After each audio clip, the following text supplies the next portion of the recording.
What's up, YouTube?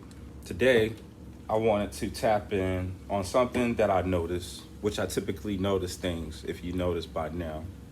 Um, but, you know, I have to give it out, give my flowers to these two individuals for creating a platform that supports people that people seem to no longer be supported. Especially when you're supporting black people who are shunned or I don't know, kind of pushed out of the culture for various reasons. So I got to shout out Cam and Mase for It Is What It Is.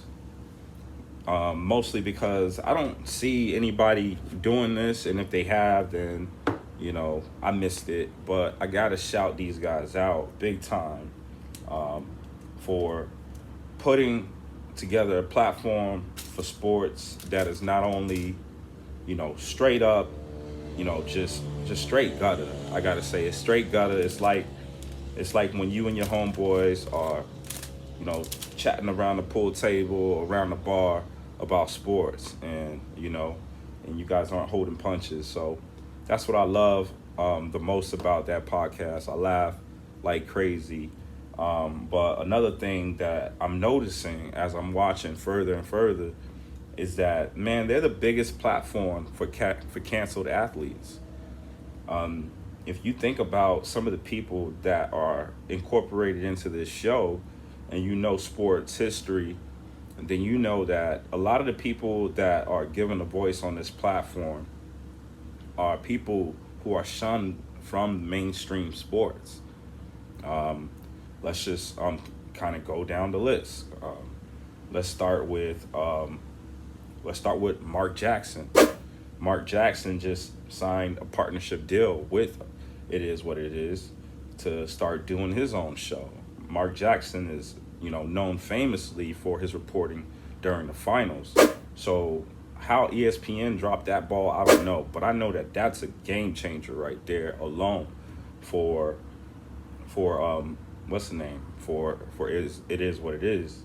Another person that I think is an extreme addition to that whole show is my man Maurice Claret. Man, the last time I heard of Maurice Claret, he was if not the only college or the high school player who was really, really pushing the envelope to, incorporate, going straight from high school to the league, as a football player. He was very adamant for that. And I believe that, he's also one of the real catalysts for the whole NIL deals to be going on for a lot of these college players. Otherwise, a lot of these college players would not be getting paid anymore, at least not over the table. Speaking of over the table, under the table, Sebastian Telfer was known as #1 point guard recruit in the nation in his high school, middle school years and stuff.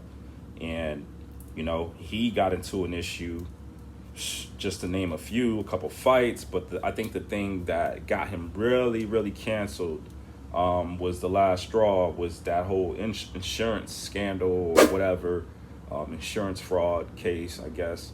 The details, I don't know too much about. I just know that was the last big thing I heard on Sebastian Telfer. So he's one too that I don't know how many major platforms would interview or give a voice to at this point in his career. Another big proponent, another person who's also part of the show damn near on a weekly basis is OJ. OJ, we all know, is known mostly for the whole incident where he was involved in a murder case. And that's a real big thing that a lot of people haven't forgotten about. I know that a lot of black people support him still, and Mase and Cam are among them. So it's worth saying that their platform is like a refugee camp for all shunned sports figures.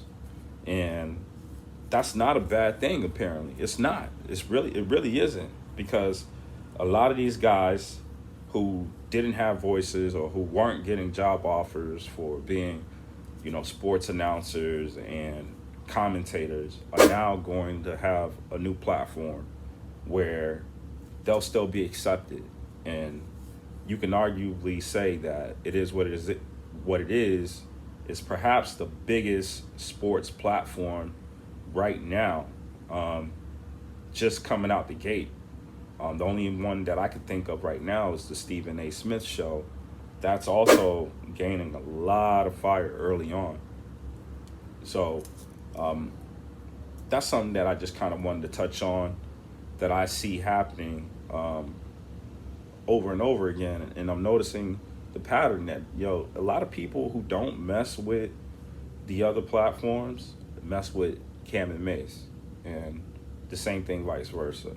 So I look forward to seeing a lot of, really big stars who have disappeared for whatever reason, have been gone because of cancel culture, come back and kind of tell their stories.